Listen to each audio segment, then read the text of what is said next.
ओम शांति। आइए सुनते हैं आज की मुरली। बाबा ने कहा, मीठे बच्चे अंतर्मुखी हो, अपने कल्याण का ख्याल करो। घूमने फिरने जाते हो तो एकांत में विचार सागर मंथन करो।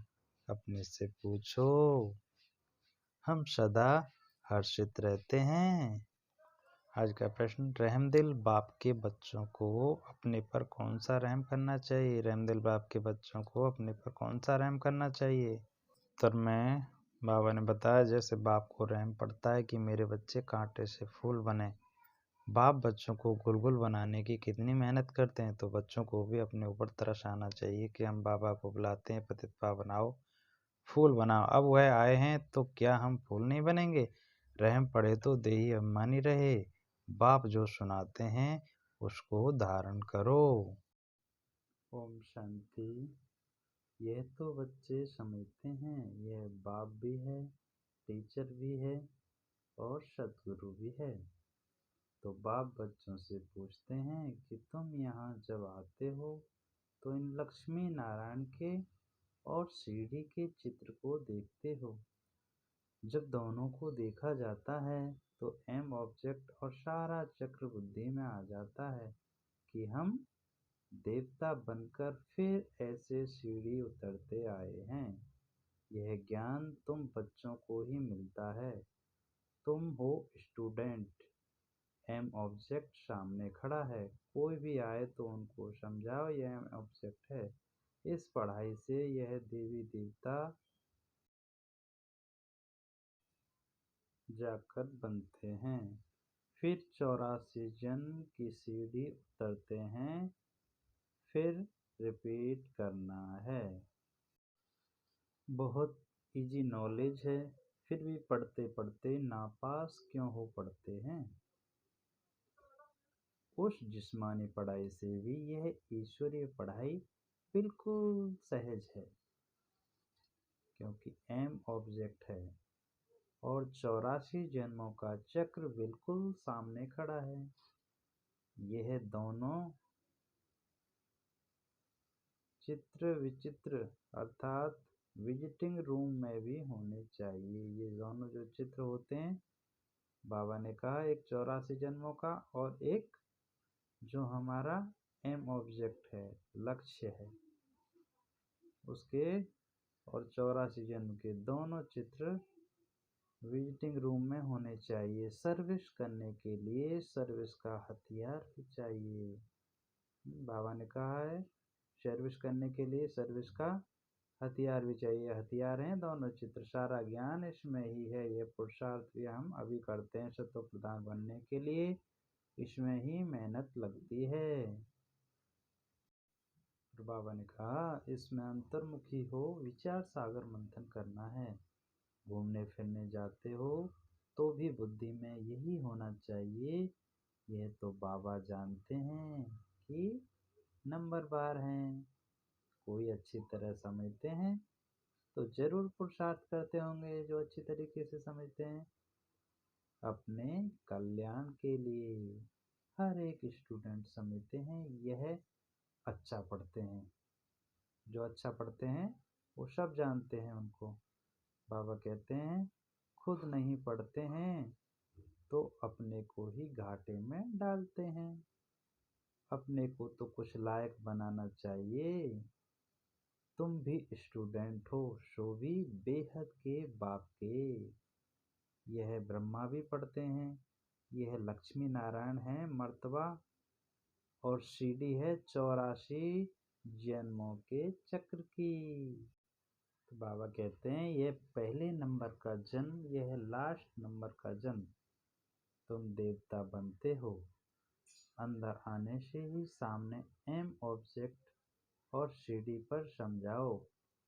रोज आकर इनके सामने बैठो तो स्मृति आए। किनके सामने?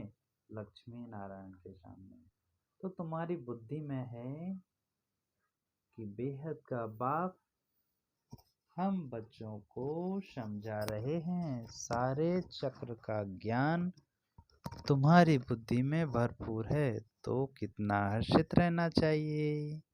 अपने से पूछना चाहिए कि हमारी वह अवस्था क्यों नहीं रहती।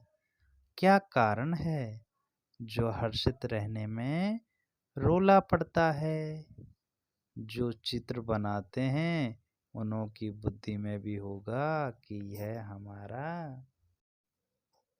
हमारा भविष्य पद है, यह हमारे एम ऑब्जेक्ट है और यह 84 का चक्र है।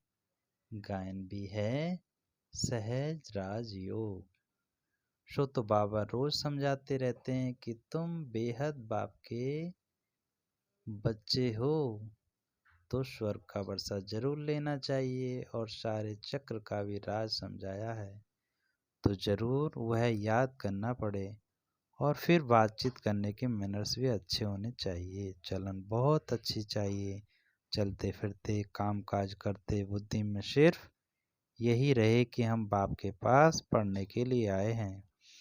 यह ज्ञान ही तुमको साथ ले जाना है। पढ़ाई तो सहज है, परंतु अगर पूरी रीति नहीं पढ़ेंगे तो टीचर को जरूर यह ख्याल रहेगा कि अगर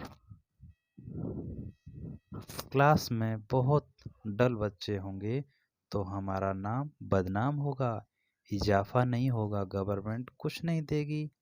यह भी स्कूल है ना, इसमें इजाफा आदि की बात नहीं, फिर भी पुरुषार्थ तो कराया जाता है ना।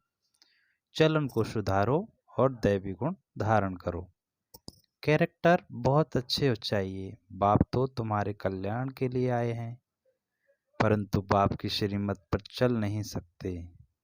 श्रीमत कहे यहाँ जाओ तो जाएंगे नहीं, कहेंगे यही गर्मी है यही ठंडी है। बाप को पहचानते नहीं कि कौन हमको कहते हैं। ये साधारण रथ ही बुद्धि में आता है। किसका रथ आता बुद्धि में? ब्रह्मा बाबा का। तो वह बाप बुद्धि में आता ही नहीं है। बड़े राजाओं का कितना सबको डर रहता है, बड़ी अथॉरिटी होती है।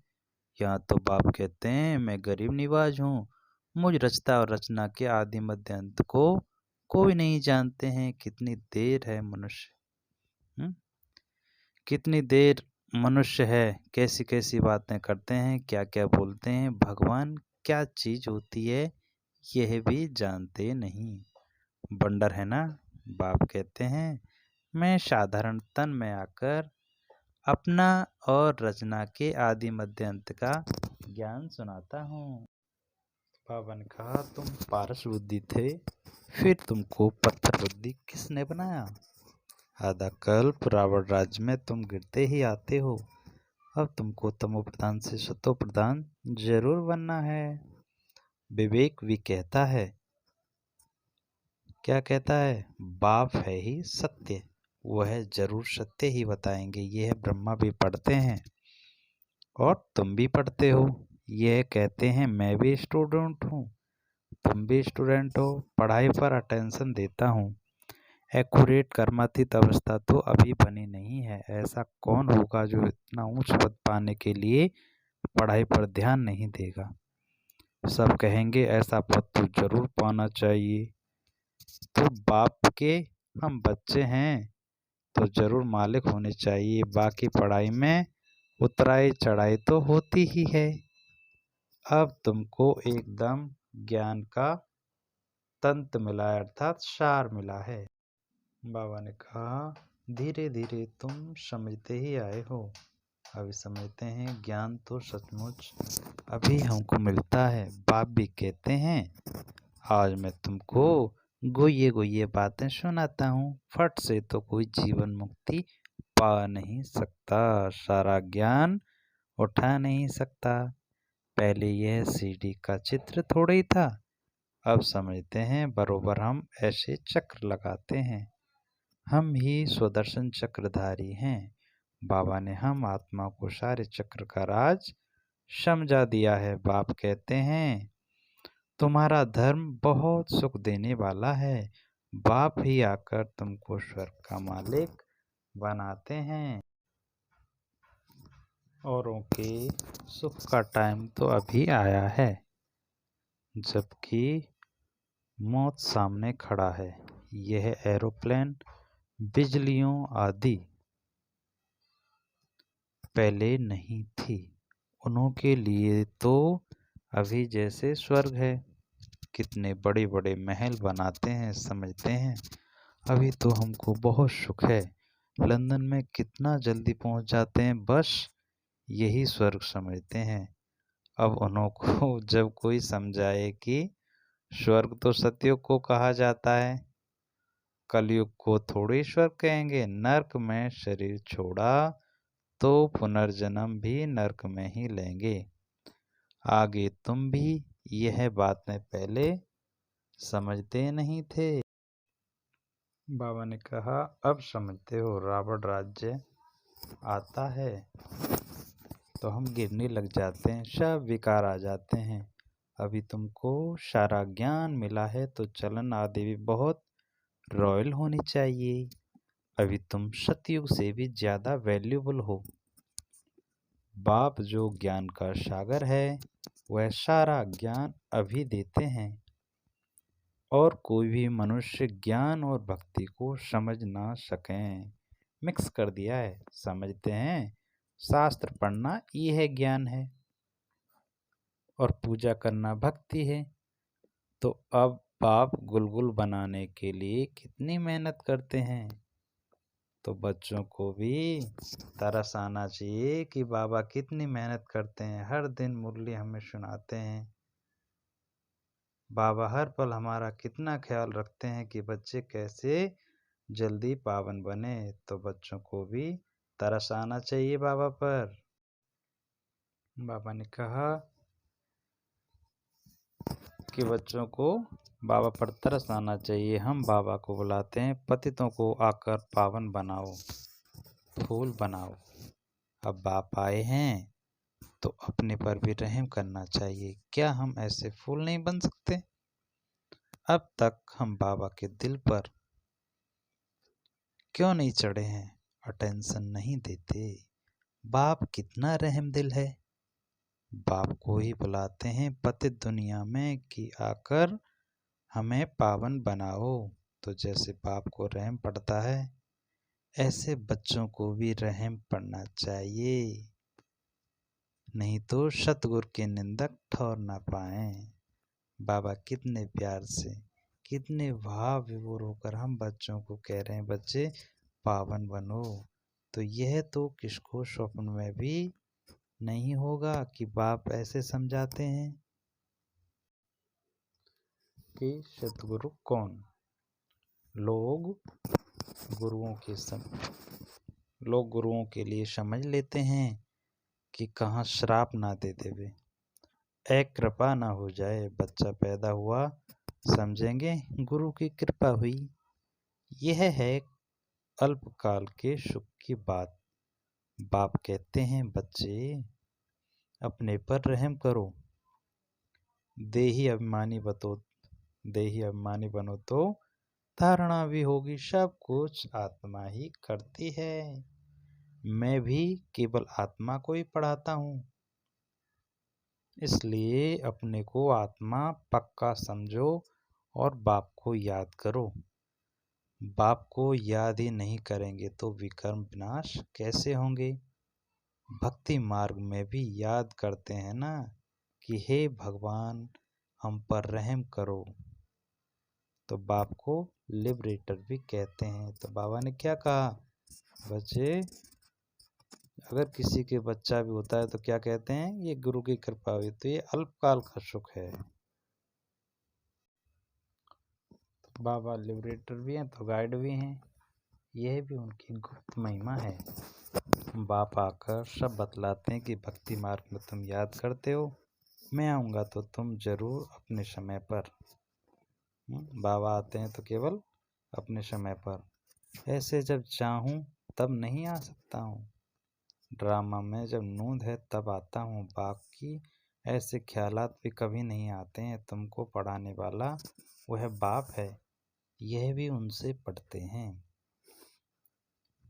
वह तो कभी भी कोई खता अर्थात भूल नहीं करते, किसको रंज नहीं करते, बाकी सब नंबरवार टीचर हैं।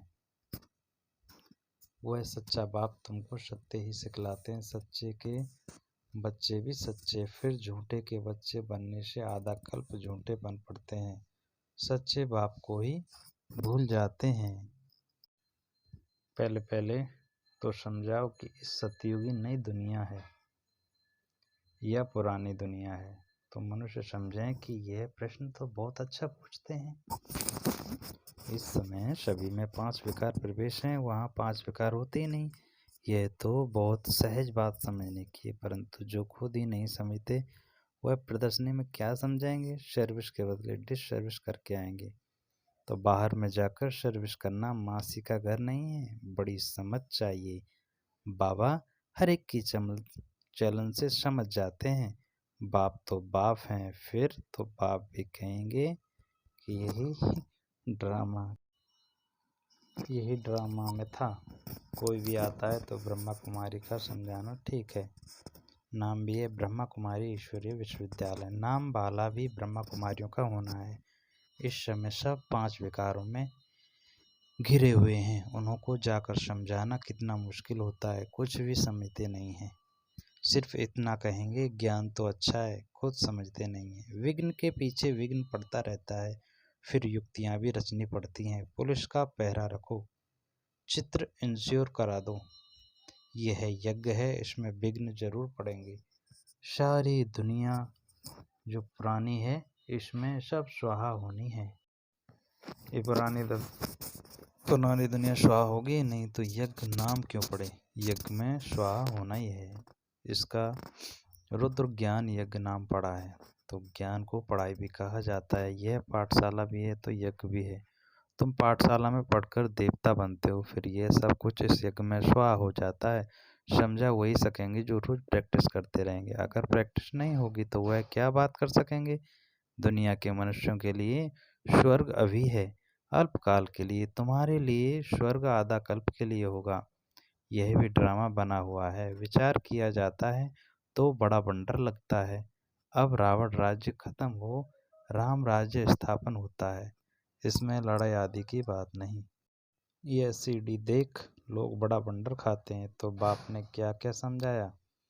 यह ब्रह्मा भी बाप से ही सीखा है, जो समझाते रहते हैं। बच्चियां भी समझाती हैं, जो बहुतों का कल्याण करते हैं उनको जरूर जास्ती फल मिलेगा।